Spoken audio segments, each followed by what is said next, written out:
Hello everyone, welcome back to our channel KN Academy। So आज की इस video का जो टॉपिक है वो काफ़ी इंपॉर्टेंट टॉपिक होने वाला है एंड काफ़ी अच्छा टॉपिक है that how to get into big four, right. कि आप किस तरीके से बिग फोर में जॉब ले सकते हैं। मोस्टली लोगों की चॉइस होती है जो बिग फोर के बारे में जानते हैं, चाहे वो एक्सपीरियंस हो या फिर फ्रेशर हो, कि बिग फोर उनको जॉब लेना होती है। बट आपके पास एक प्रॉपर वे नहीं होता है आप किस तरीके से इसमें अप्लाई कर सकते हैं, किस तरीके से बिग फोर कौन सी एक स्किल्स पर फोकस करता है अगर आप अप्लाई कर रहे हैं। तो वो सारे पॉइंट्स यहाँ पे मैं डिस्कस करने वाला हूँ कि आपको कहाँ कहाँ चीज़ें फोकस करना चाहिए जिससे आपके यहाँ पे चांसेस बढ़ जाएँ बिग फोर में जॉब लेने के लिए, राइट। तो अगर आपको पता नहीं है कि बिग फोर क्या है, क्योंकि यहाँ पे मैं वर्ड यूज़ कर रहा हूँ बिग फोर, जिसको आइडिया नहीं होता, जो स्टूडेंट्स हैं रिसेंट ग्रेजुएट हैं, इनको नहीं पता है कि बिग फोर एग्जैक्टली होता क्या है। तो उसके बारे में ब्रीफ से हम स्टार्ट करने वाले हैं, इंट्रोडक्शन से। सो स्टार्ट करते हैं। सबसे पहले तो मैं बात करता हूँ कि बिग फोर्स कि बिग फोर्स क्या है बेसिकली। तो बिग फोर आपका जो 4 कंपनीज हैं उनका एक ग्रुप है बेसिकली। इसमें कंपनीज होती हैं, आपका डेलॉयट है एंड आपका EY है एंड KPMG एंड PwC। ये जो कंपनीज है वो बिग फोर कंपनीज के नाम से जाने जाती हैं। जैसे डेलॉयट एक काफ़ी अच्छी कंपनी है, EY, KPMG जो सारी कंपनी है वो काफ़ी अमेजिंग कंपनीज होती हैं। तो लोगों की चॉइस होती है कि वो डेलॉयट में वर्क करें, किसी का EY में, किसी KPMG या PwC।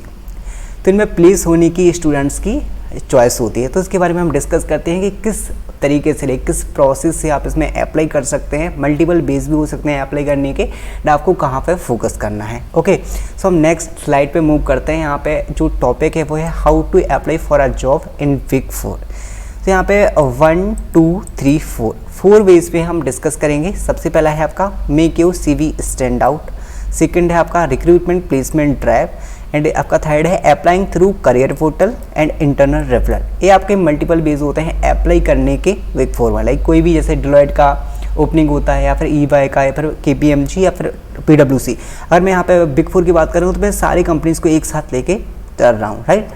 तो वैसे यहाँ पे सबसे जो पहला पॉइंट है वो है make your CV stand out, जो कि काफ़ी इंपॉर्टेंट पॉइंट होने वाला है फ्रेशर्स के लिए भी एंड एक्सपीरियंस के लिए भी।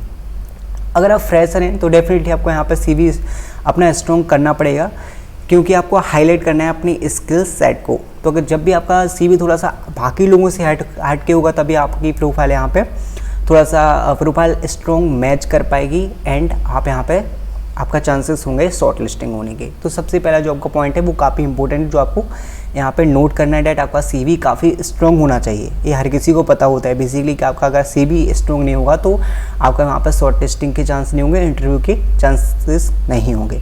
सेकंड आपका होता है रिक्रूटमेंट प्लेसमेंट ड्राइव।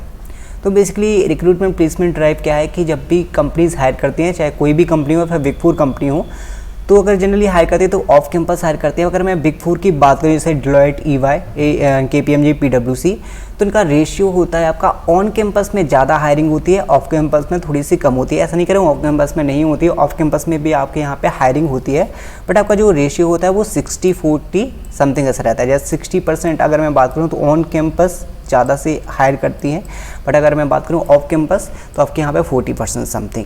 ओके, तो इसमें ऑन कैंपस में काफ़ी ज़्यादा होता है। डेलॉयट काफ़ी ज़्यादा कैंपस में विजिट करते हैं, डेलॉयट, EY भी काफ़ी ज़्यादा कैंपस में विजिट करती है।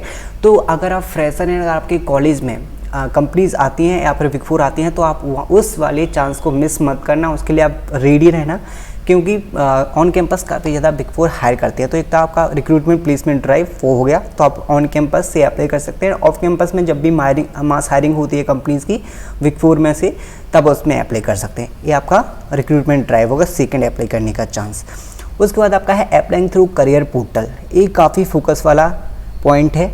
फ्रेशर ने एक्सपीरियंस को पता नहीं होता है, वो कहते हैं कि करियर पेज से अगर अप्लाई करते हैं तो लाइक आपको इंटरव्यू के मेल नहीं आता है, शॉर्ट लिस्टिंग का मेल नहीं आता, ऐसा कुछ नहीं होता। अगर आपने करियर पेज पे अपनी प्रोफाइल को स्ट्रॉन्ग करके रखा है, राइट, आप करियर पोर्टल पे गए एंड जैसे डेलॉयट की, EY, किसी भी कंपनी के पोर्टल पे आपने अपनी पूरी प्रोफाइल 100% प्रोफाइल क्रिएट की है, like qualification you have mentioned and experience आपने पूरा प्रॉपर तरीके से, अगर आप एक्सपीरियंस हैं तो आपने पूरा एक्सपीरियंस आपको मेंशन करना है, अपने documents like cover letter, resume, सारी चीज़ें वहाँ पे अपलोड करना है। तो आपको एक स्ट्रॉन्ग प्रोफाइल वहाँ पे क्रिएट करना है, करियर पेज पर पूरा प्रॉपर प्रोफाइल क्रिएट करना है आपको जाके उनका साइन अप करके, राइट। सो उसके बाद आपको जो रिलेवेंट आपकी स्किल्स के रिलेवेंट जो भी जॉब मिलती है जो आपके स्किल्स को मैच करते हैं उसमें आपको अप्लाई करना है। ऐसा नहीं कि इररिलेवेंट जॉब में आप अप्लाई कर रहे हैं, नहीं, जो आपकी स्किल्स के अकॉर्डिंग जॉब है उसी में आपको अप्लाई करना है, तो आपके यहाँ पे चांसेस बढ़ जाएंगे। तो डेफिनेटली करियर पोर्टल पे आपका अगर CV अच्छा होगा, प्रोफाइल अच्छा होगा, तो डेफिनेटली आपको करियर पोर्टल से भी यहाँ पे चांसेस होते हैं इंटरव्यू की कॉल्स के। उसके बाद आपका जो फोर्थ है वो आपका इंटरनल रेफरल। ये भी डेलॉयट में या फिर EY में, लाइक बिग 4 में, टोटल बिग 4 में बहुत ज़्यादा वर्क करता है इंटरनल रेफरल। अगर आपका कोई फ्रेंड्स है जो आप जिसको जानते हैं जो कंपनी में वर्क करता है, उससे इंटरनल रेफरल ले सकते हैं किसी भी पर्टिकुलर पोजीशन के लिए विथ जॉब ID। तो डेफिनेटली ये भी आपका जो फोर्थ पॉइंट है वो काफ़ी ज़्यादा वर्क करता है। तो ये सारी पॉइंट्स आपको दिमाग में रखना है कि किस किस तरीके से आप अप्लाई कर सकते हैं। आप अपना CV स्टैंड आउट करेंगे तो डेफिनेटली आपको यहाँ पे डायरेक्टली शॉर्ट लिस्टिंग के चांस होंगे। उसके बाद आप प्लेसमेंट ड्राइव से, जैसे कि मैंने डिस्कस किया कि ऑन कैंपस या ऑफ कैंपस से अप्लाई कर सकते हैं। And career portal, like career portal पे डिफरेंट ओपनिंग्स होते हैं स्किल्स के रिगार्डिंग, तो डिफरेंट अपनी स्किल्स के अकॉर्डिंग करियर पेज पे जाके पूरा प्रोफाइल क्रिएट करके एंड रिलेवेंट स्किल्स में आप अप्लाई कर सकते हैं, रिलेवेंट जॉब्स में आप अप्लाई कर सकते हो। उसके बाद लास्ट पॉइंट होता है आपका इंटरनल रेफरल, तो रेफरल लेके भी आप अप्लाई कर सकते हैं। ये तो होगा आपके मल्टीपल बेस बिग 4 में अप्लाई करने के, राइट। ये सारे पॉइंट्स आपको नोट करना है। अब हम बात करते हैं नेक्स्ट कि अप्लाई करने के बाद जो उनका एक जनरल प्रोसेस होता है वो क्या होता है। तो यहाँ पे मैं एक्सपीरियंस एंड फ्रेशर के बारे में डिस्कस करता हूँ। तो अगर आप फ्रेशर हैं तो फ्रेशर के लिए अगर आपने अप्लाई किया है तो उनका जनरली एक टेस्ट होता है सारी कंपनीज़ का। फर्स्ट जो टेस्ट होता है वो ऑनलाइन टेस्ट होता है, जिसमें आपका क्वांटिटेटिव एप्टीट्यूड समथिंग, अगर आपने टेक्निकल जॉब में अप्लाई किया तो डेफिनेटली आपका टेक्निकल नॉलेज चेक करने के लिए आपका टेस्ट होगा। एंड अगर आपने नॉन टेक्निकल में किया है तो भी आपका एक टेस्ट होता है, like problem solving, analytical skills type का एक आपका टेस्ट होने वाला है अगर आप फ्रेशर हैं तो। ओके, तो आपका यहाँ पे टेस्ट होगा। अगर एक्सपीरियंस है तो आपका वहाँ पे डेफिनेटली टेक्निकल डिस्कशन होगा, टेक्निकल नॉलेज टेस्ट करने के लिए। उसके बाद आपका मैनेजर डिस्कशन होगा एंड आपका डायरेक्टर या मैनेजर जो भी होता है, उसके बाद आपका एक फाइनल होता है जो कि HR डिस्कशन होता है। इस तरीके से बिग 4 का प्रोसेस होता है, चाहे वो डेलॉयट का हो या फिर EY का हो या फिर KPMG का हो, ओके, या फिर आपका PwC का हो। फ्रेशर के लिए वहाँ पर टेस्ट होता है एंड फ्रेशर के लिए डायरेक्टली इंटरव्यू के चांसेस बहुत कम होते हैं। अगर एक्सपीरियंस है तो डायरेक्टली आपका इंटरव्यू से वहाँ पे स्टार्ट होगा। फर्स्ट आपका एक नॉर्मल डिस्कशन होता है 1-to-1 ऑन कॉल डिस्कशन हम जिसको कह सकते हैं। उसके बाद आपका एक टेक्निकल नॉलेज का डिस्कशन होगा अगर आपने टेक्निकल बैकग्राउंड से हैं तो। अगर आप नॉन टेक्निकल से हैं तो भी आपका यहाँ पे डोमेन बेस्ड होता है। अगर आप नॉन टेक्निकल हैं तो आपका जिस डोमेन में आपने अप्लाई किया आपका डोमेन बेस्ड वहाँ पे डिस्कशन होने वाला है। उसके बाद आपका मैनेजर डिस्कशन होगा, जो आपका मैनेजर राउंड होता है, ओके, जो प्रोजेक्ट की रिक्वायरमेंट होते हैं, क्या होते हैं, किस तरीके से एक्सपीरियंस की रिक्वायरमेंट के प्रोजेक्ट्स में, उस पर उसके लेवल पे आपका डिस्कशन होता है। उसके बाद आपका यहाँ पे HR का डिस्कशन होगा। तो इस तरीके से आपका एक जनरल प्रोसेस होता है अप्लाई करने के बाद, लाइक अगर आप शॉर्टलिस्टेड होते हैं तो ये प्रोसेस आपको पूरा फॉलो करना है। हम ऑलरेडी वीडियोस क्रिएट कर चुके हैं for different companies like Deloitte, EY, PwC for exam pattern and reviews and everything, like interview questions at how to prepare for big 4। So वो आप प्लेलिस्ट में जाके देख सकते हैं। बट यहाँ पे जनरल प्रोसेस में आपको बता रहा हूँ इस तरीके से इस फेस में आपका यहाँ पे प्रोसेस होता है। अब हम बात करते हैं सबसे इम्पोर्टेंट टॉपिक की, जो कि है skills that big 4 looks out.